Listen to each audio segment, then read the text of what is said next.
At the end of 2022, the Hoka Mach 5 made it into my top 5 daily trainers.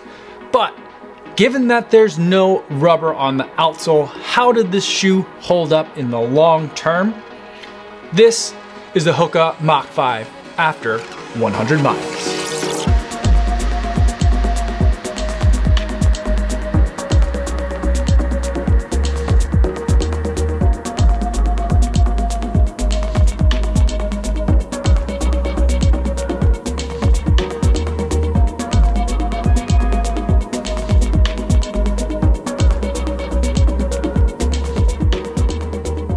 Yo, what's going on everybody? My name is Kofuzi and today I want to talk to you about the Hoka Mach 5 after 100 miles. Now, before I talk to you guys about this shoe and how it's held up over time, I do want to go over some disclosures. This is a shoe that I bought myself. No one sent it to me. No one's paying me to make this video, and no one's going to get a chance to preview any of my footage or my thoughts before you guys get a chance to see this video on YouTube. So with that disclosure out of the way, let's talk about the Hoka Mach 5 and how it's been holding up. First, let's talk about how I've been using the shoe. The shoe is a really versatile shoe. It is a classic daily trainer in terms of use case, in that you can use it just about every day for just about any type of run, whether it's a long run, an easy run, a recovery run, something with some strides in there, or maybe even a speed workout. This shoe can handle it. I've even taken it out on some trails that are available around me in the local area. Now, granted, I live in the Midwest, so nothing out here is going to be incredibly technical or have scree or anything that I'm gonna really need to use my hands and knees to get through the trails on. But as far as getting off-road, off the pavement, even though there's no rubber on this outsole, the shoe did pretty well in all of those circumstances, and it did it in a really comfortable way. The Hoka Mach 5 upgrades the ProFly midsole this year. So while it keeps the two foam construction, that top layer of foam is now a supercritical EVA, which makes it nice and squishy with a quick response time. And also it still has a rubberized EVA layer, which serves as a little bit more of a responsive layer and also provides all the tread and traction underneath. Those two have combined really well for a running sensation that is lightweight, squishy, but also snappy at the same time. So you're not feeling too bogged down and you're also feeling nice and nimble.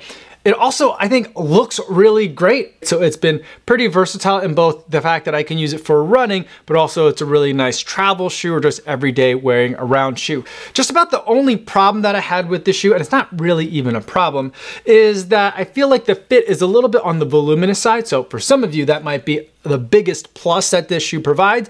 But I think for a lot of you guys, the shoe is just gonna be a little bit kind of big, and the way that it appears and shows itself on my shoes is that like the two sides of the shoes, in terms of the distance between where the laces are, it's really narrow. So it's almost as if the two sides are like touching each other, and there's a little bit of puckering right at the corners of each of those sides down here, which kind of makes it look a little bit funny, and it makes me overall feel like the fit isn't quite dialed in. But on the other hand, it does make for a very roomy toe box that makes this shoe both good for easy days, but also long, slow distance, or those recovery runs where you just want a little bit more room for those toes to hang out.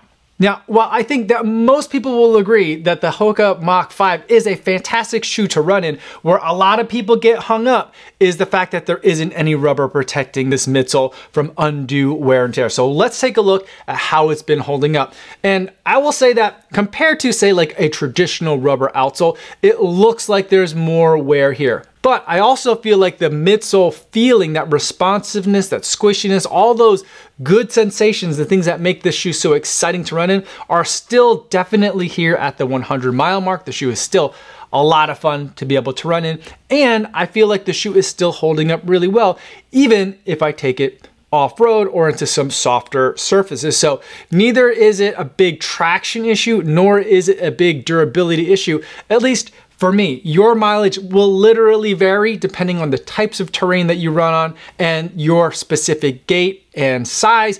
All those things are going to affect the overall longevity and durability of this shoe. And at this point, I think I'm going to kind of preemptive strike what I know is going to be in the comments. I know that there's gonna be people saying that, like, I don't care what Kofuzi says, I think that this shoe just does not last long enough. Ask them what they mean by a normal long time. I always think that at the 275 mile mark, maybe even the 250 mile mark, that's when you should start thinking about when you're gonna get that next shoe. So that way, by the time you do a little bit of shopping, a little bit of research, you can get that shoe delivered, or you can go to the store and pick it up and bring it back home to your house. And by that metric, I feel like the shoe will wear down visually, but I think that you'll still have plenty of great surface to be able to run on and still have decent traction in for the entire expected lifetime of a shoe. Now, if we talk about the upper, I feel like Hoka has made a lot of great strides, no pun intended, in terms of their upper construction. And this upper is holding up exceptionally well, which is now, for me, in my experience, the norm for Hoka uppers. Not seeing any places where I feel like the materials are going to start to fail anytime soon. Everything still feels fantastic. The only thing is I took this all white shoe onto some trails around by me, and now they're not the prettiest of shoes, but they just look like they've been well loved, which is definitely the case with this shoe. I've had a really fantastic time running in it. So now we're at the summary portion of the review where I can go over a couple of key bullet points, something that I'm trying to include at the end of all my shoe review videos for 2023.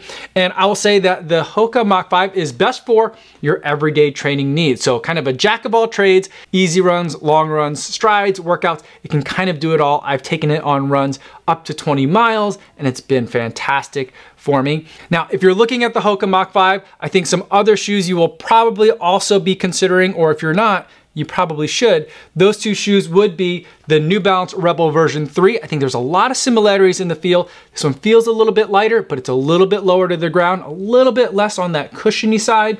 But if you want even more cushion, the opposite way, I would go with the Nova Blast 3. These are kind of like my top 3 daily trainers of 2022. So I feel like when you're considering one, you should be considering the other two as well. Now, let's say you decide to go with the Mach 5 and you want to think about a shoe that it pairs well with. I think that if you're thinking about racing, the racing shoe that I think would pair really well with this right now is gonna be the Saucony Endorphin Pro 3. I feel like people that like the feel of the Mach 5 are gonna like what the Endorphin Pro 3 is gonna provide in terms of a race day experience. It's got a decent amount of squishiness to it, but it's got a really thick stack height of that super foam up in the forefoot combined with the carbon makes for a nice and snappy experience. I think these two are gonna go really well together. Or if you're gonna go trail side, stay with Hoka and go with the Speedgoat 5. I feel like there's a lot of similarities in terms of like the overall kind of like sensation that the shoes are trying to provide that are kind of analogous whether you're on the roads or on the trails. I feel like these are kindred spirits and could go really well together. Now, in terms of the buying guide, normally for a shoe like this, a daily trainer, I would usually recommend that people look back and get last year's version at a really big discount. And then when this year's version goes on really big discount, you can get that. But there doesn't seem to be any Mach 4s available anywhere, although that was a really great shoe. That'd be a solid pickup if you could find a pair of those on discount, or if you could find a pair of Mach 5s on discount, that would also be quite a steal, but I'm not seeing that yet. I feel like the sales are still really strong for this Mach 5, and for good reason. It's such a good shoe. So I'd say if you're looking for that shoe that's just a little bit more peppy in the Hoka lineup than a Clifton, then go with the Mach 5. I really don't think that you're gonna be too disappointed, or at least I hope not. If you have any other questions, feel free to put them in the comments down below, or better yet, stop by the live stream that I do Monday through Friday right here on YouTube. I'd love to talk to you guys in the chat. That's all I have for today, everybody. Thanks so much for making it all the way to the end of this video. Hopefully you guys are staying safe out there on your runs, and I'll see you in the next one. Yo, what's going on?